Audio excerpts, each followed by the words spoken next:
ټي وي قدرمندو اوریدونکو السلام علیکم. تاسو که د قاهرې نه اردن طرف ته سفر وکړئ نو تاسو ته به د بحیر احمر نه هغه طرف ته یو غټه صحرا میلاو شي، کومې ته چې سینا یا سینای ویلی شي. د صحرا په جنوبي برخه کې د تور په نوم یو غر دی. دا غر 7.15 فوټه اوچت دی. دا غر انتهایی مقدس دی، ولې چې الله تعالی په قرآن مجید کې د دې نوم اخیستو سره قسم خوړلی دی. 300 قبل المسیح کله چې حضرت موسی علیه السلام خپلې اهلیې حضرت صفورن سره د کوه طور نه تیریدل، نو په دې وخت کې سخت د یخنۍ موسم و. هغه ته په غر کې اور په نظر راغی. هغه خپل اهلیې ته د ودرېدو مشوره ورکړه او خپله د اور په تلاش کې په غر وختلو او هلته هغه ته یو سوځېدلي غني بوټي په نظر راغله. د هغه نه الله تعالی د سره کلام وکړو او هغه ته یې نبوت ورکړو. د دې واقعې نه 1000 کال وروسته یهودیانو د دې ونې نه اخوا دیخوا یو عبادتګاه جوړه کړه. دا ونه اوس هم قایمه ده او هغه پیزار هم کوم چې موسی علیه السلام ویستلی و او دننه داخل شوی و. د دې غني بوټو ونه اوس هم هغه شان موجود ده. د دې تخم ساینټسټو په مختلفو علاقو کې وکرل او د دې د زرغونولو کوشش یې وکړو، خو هر ځل ناکام شو. دا د دنیا نه په کومه برخه کې او نه په کومه ځمکه کې زرغون شو، لہذا هغوی ناکام شول او د دې تخم یې د غني بوټو نه په څه فاصله کې وکرلو. د دې تخم نه خو یو بوټی راوختو او هغه د دې غني بوټو نه بالکل مختلف و. د دې کتو وروسته غیر مسلم ساینټسټ هم د دې غنو بوټو معجزه ومنله او د دې د زرغونولو نور کوشش یې ختم کړو. د حضرت عیسی علیه السلام د راتلو وروسته دا علاقه د عیسایانو بادشاهانو په قبضه کې راغله او رومن بادشاه قسطنطین په 315 عیسوي کې په دې عبادتګاه باندې یو چرچ جوړ کړو او داسې نور 200 کال تیریدو وروسته 1515 عیسوي کې یو بل رومن بادشاه سیزر جسټنین دلته یو خانقاه تعمیر کړه، چرته چې خلک مذهبي طور باندې راجمع کېدل. دې خانقاه ته سینټ کترین ویلی شي او دا غني بوټي نن هم په سینټ کترین کې موجود دي. په دې خانقاه کې د دنیا دویمه زړه لایبرري هم موجود ده،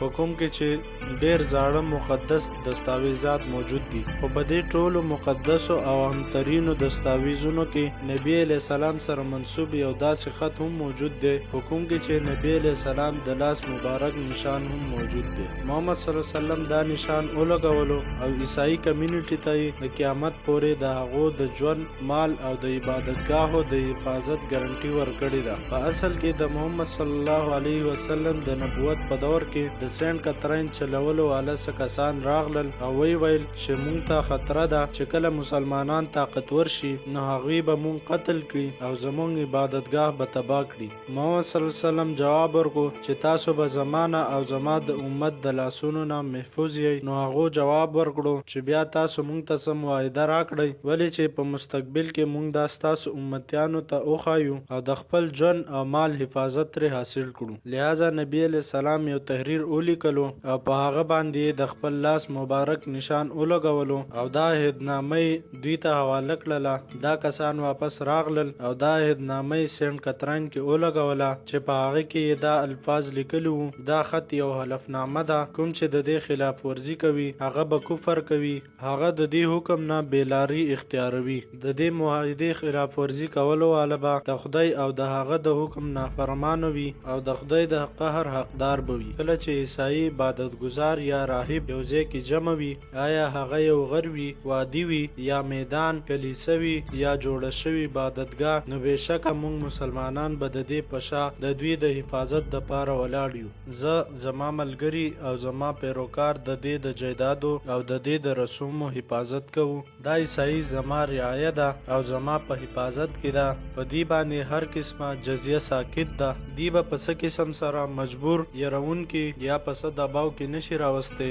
د دې قاضي په خپلو فیصلو کې آزاد دي. د دې راهب د دې مذهبي حکمونه او خپل رهبانیت په ځایونو کې آزاد دي. چاته هم دا حق نشته چې دا لوټ کړي او د دې عبادتګاه او کلیسان تباه کړي او د دې په عمارتونو کې موجود څیزونه د اسلام کور ته راوړي. څوک چې داسې کوي نو هغه به د الله او د هغه د رسول د حلفنامې خلاف ورزي کوي. د دې په راهب، قاضیانو او د عبادتګاهو حفاظت باندې هم جزیه نشته. د دې نه به هیڅ قسم جرمانه یا ټیکس نشي وصول کولی. بېشکه زه به دې سره د دې وعدې پاسداري کوم، آیا که هغه په ځمکه کې وي یا په سمندر کې مشرق کې وي یا مغرب کې، شمال کې وي یا په جنوب کې وي، دا زما په حفاظت کې دي. مصر د تاریخ په مختلف دور کې د مختلف خلفاو په قبضه کې پاتې شوی دی. دا چرچ هم د مسلمانانو په قبضه کې پاتې شوی دی، خو که د خلفای راشدینو دورو، د عباسیانو او فاطمیانو دورو، د سلطان صلاح الدین ایوبی زمانه وه یا که خلافت عثمانیه وه، د هر اسلامي ریاست په دور کې دا چرچ محفوظ و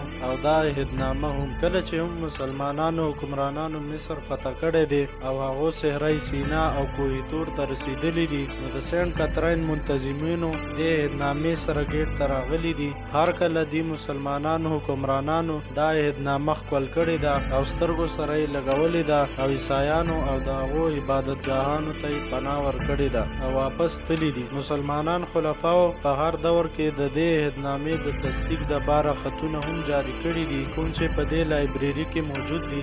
دا معاهده تاریخ الصین القدیم داسې معتبر کتاب کې هم موجود ده. عثمان سلیم خلیفه اول په 1514 کې مصر فتح کړی و. سلیم اول نه صرف په خپله سینټ کاترین ته رسېدلی و، بلکې د دې عهدنامې تصدیق یې هم کړی و. د عثمانیو په دور کې د مصر گورنر یعنی پاشا اف مصر هر کال د دې عهدنامې تصدیق او معاهدې دپاره سینټ کاترین ته تللو. دا عهدنامه به یې ښکلوله او د دې د تصدیق دپاره به یې یو خط جاري کولو او دا خطونه ټول نن هم د دې چرچ په لایبرري کې موجود دي. همداسې سینټ کاترین په دنیا داسې یو ځای دی کوم چې د دې مقدس عهدنامې په وجه باندې تر اوسه پورې د کوم مسلمان بادشاه په قبضه کې نه دی راغلی. همدا وجه ده چې دا خانقاه په هر دور کې آزاده منلی شوې ده او نن هم آزاده ده او د قیامت پورې به آزاده وي.